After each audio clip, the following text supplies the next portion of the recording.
Flujo radiar y daño a la formación.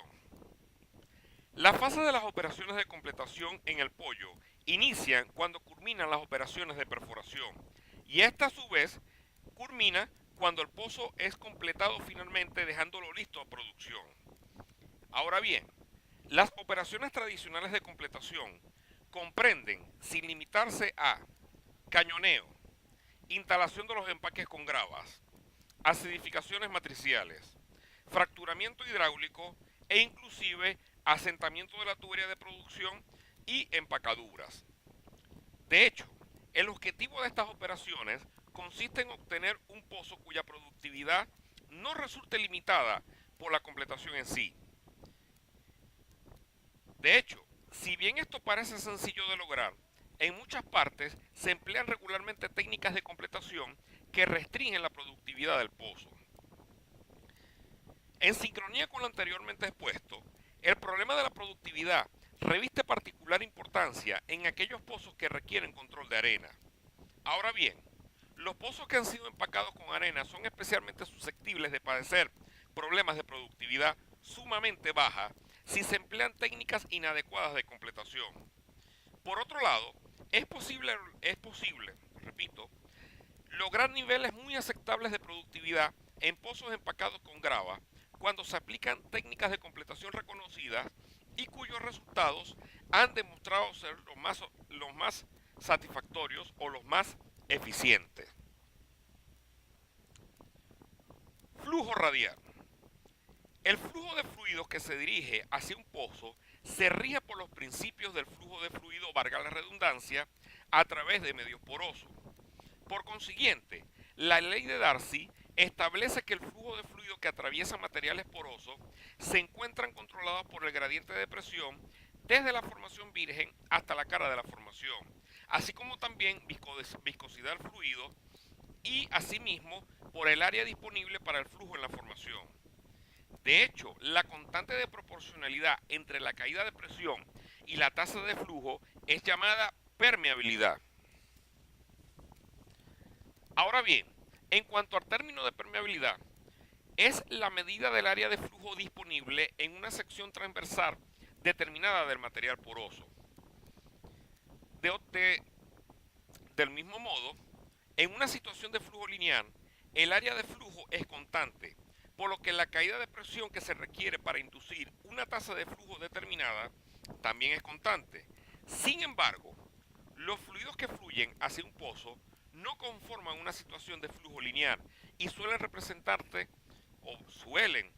representarse más acertadamente como flujo radial.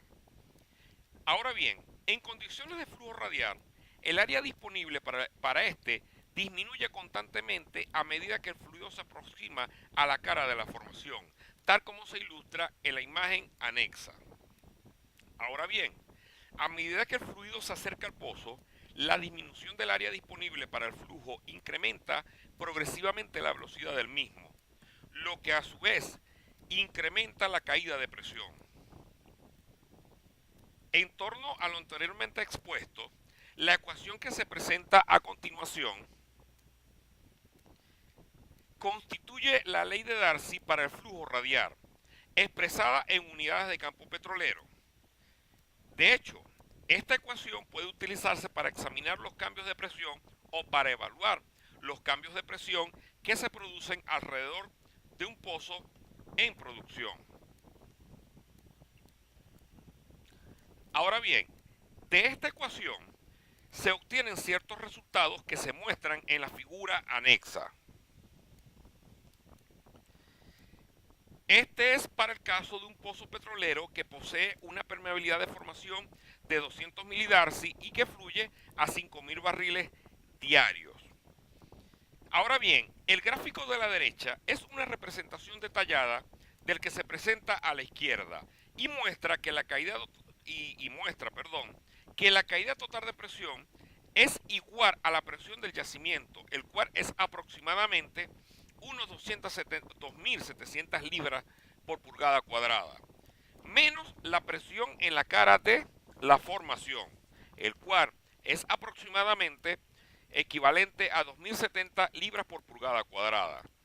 Arrojando esto, una pérdida total de presión equivalente de 630 libras por pulgada cuadrada a través de la zona cercana en la cara de la formación. Ahora bien, cabe destacar que casi la mitad de las 630 libras por pulgada cuadrada de pérdida total de presión se generan en los 10 primeros pies o en los 10 pies más cercanos al pozo. Y de hecho, más de 100 libras por pulgada cuadrada de esta caída ocurren dentro de un pie de radio del pozo. En cuanto a las restricciones de flujo en las zonas cercanas a la cara de la formación, debemos decir lo siguiente. Debido a que la mayor parte de la caída de presión se produce en un área muy cercana a esta, repito, en un área muy cercana a la cara de la formación, donde esta zona es aquella donde cualquier restricción adicional que experimente el flujo generará más problemas. Por consiguiente, dos factores que afectan el aumento de esta caída de presión son la magnitud de la reducción en la permeabilidad y el espesor radial del área afectada o dañada. Ahora bien, si se emplea la ecuación que se muestra a continuación para calcular la caída adicional de presión asociada con una restricción de flujo que se produce en un área cercana a la cara de la formación, se muestran los resultados en la siguiente figura, donde se observa una caída adicional de presión que se crea cuando disminuye la permeabilidad alrededor de un pozo desde 1000 milidarcy hasta 100 milidarcy. Por consiguiente, las distintas curvas de esta figura representan distancias radiales crecientes de daño a la permeabilidad, desde 6 pulgadas hasta 5 pies. Ahora bien, el gráfico indica que, como es de esperarse, la caída total de presión del sistema se incrementa a medida que aumenta la profundidad del daño. Sin embargo, el gráfico señala también que la mayor parte de la caída de presión se produce o se genera aproximadamente dentro de un pie de distancia del pozo. Ahora bien, el otro factor que determina la magnitud del daño es la permeabilidad de la zona dañada. De hecho, en la siguiente figura se muestra el aumento de caída de presión asociado con una zona o un área dañada que tiene una profundidad radial de 2 pies. Ahora bien, esta zona dañada está constituida por material cuya permeabilidad es de 100, 50 y 25 milidarcy, lo que equivale o lo que representa un 10, 5 y 2.5% o 2.5% de la permeabilidad de la formación virgen. Ahora bien, al comparar estas dos figuras, se observa que la reducción severa de permeabilidad que existe cerca de la cara de la formación resulta mucho más perjudicial o más dañina que el daño moderado que se produce a grandes profundidades en la formación.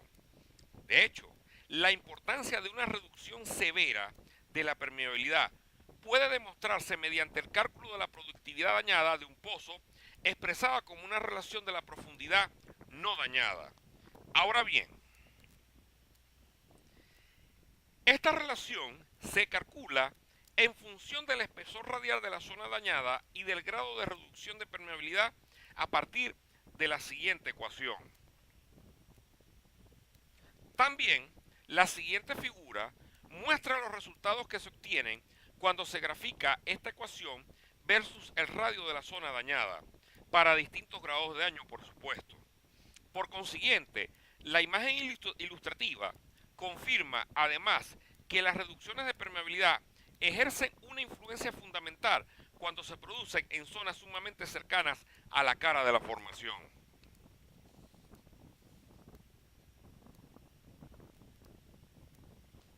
Asimismo, la reducción de permeabilidad que se produce alrededor de un pozo se denomina factor de daño, el cual es una representación adimensional de la caída adicional de presión que ocurre a través de la zona cercana a la cara de la formación y que obedece al paso de fluidos a través de una zona dañada al pozo o una zona dañada u obstruida o taponada cercana al pozo.